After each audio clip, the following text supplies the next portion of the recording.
Hey, c'est Julie et aujourd'hui on va parler du système américain, donc c'est parti!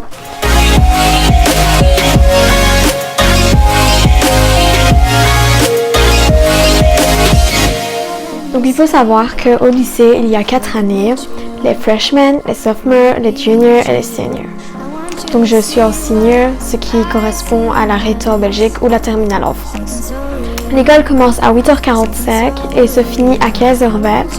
Donc mon école fonctionne avec un système de jour A et jour B, c'est-à-dire que par exemple on va avoir lundi le jour A avec un certain nombre de cours, mardi le jour B avec un certain nombre de cours et un jour sur deux on aura toujours les mêmes cours. Les cours durent 1h30, sauf le mercredi où ils durent 1h20 parce qu'on a un cours d'MTSS qui dure 50 minutes. Et les jours d'assemblée où chaque cours dure aussi 1h20, c'est-à-dire qu'ils sont raccourcis de 10 minutes. Donc mon école a instauré un cours d'MTSS. C'est un genre de deuxième étude, donc on peut faire ses devoirs, réviser, mais on peut également aller poser des questions aux profs et celles qui nous surveillent vérifient nos notes, parce qu'il faut savoir que lorsqu'on fait partie d'une team sportive, par exemple, on est obligé d'avoir C dans tous les cours, ce qui correspond à plus ou moins 70-79%. Donc les élèves doivent valider 24 crédits par année pour obtenir leur diplôme. Donc il faut savoir que les cours qui sont obligatoires sont l'histoire des USA et l'anglais. Et après, chacun est libre de choisir les cours qu'il veut. Mais la plupart prennent des cours de maths, de sciences pour pouvoir aller dans l'université ou dans les autres écoles. Ils n'utilisent pas des chiffres pour noter, mais ils utilisent des lettres A, B, C, D, F. Donc A correspond à 90-100%, B à 80-89%, C à 70-79%, D à 60-69% et F c'est juste les notes en dessous de 60.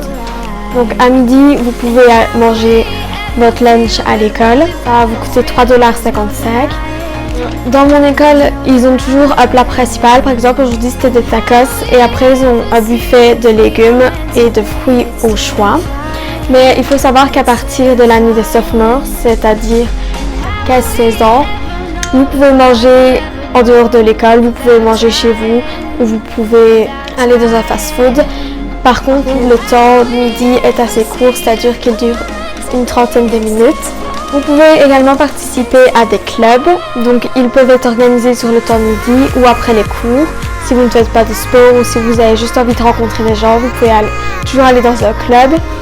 Donc personnellement, je participe au Culture Club, donc c'est quelque chose qui n'est pas que réservé aux étudiants d'échange, mais c'est principalement pour aider les étudiants d'échange à s'intégrer. Et je vais bientôt avoir mon club de français parce que ça fait partie de mon senior project. Mais j'en parlerai dans une autre vidéo. Après le cours, vous pouvez participer à un sport. Donc en général, les entraînements durent entre 1h30 et 3h. Et vous avez des matchs parfois pendant la semaine, parfois pendant les week-ends. Donc je fais partie de l'équipe des cheerleaders si vous ne savez pas encore. Donc j'ai entraînement 3 fois par semaine pendant 1h45. Et j'ai aussi les matchs en dehors de ça. Je sais que les filles ont dû passer des essais, mais en tant qu'étudiante d'échange, ma maman d'accueil m'a inscrite et je n'ai pas dû le passer. Voilà, je pense que ça résume assez bien comment le lycée fonctionne aux USA. Et je parle bien sûr de mon expérience parce que chaque lycée est différent en fonction de l'état où il est. Donc voilà, j'espère que ça vous a intéressé et si vous avez des questions, n'hésitez pas à me les poser. Bye!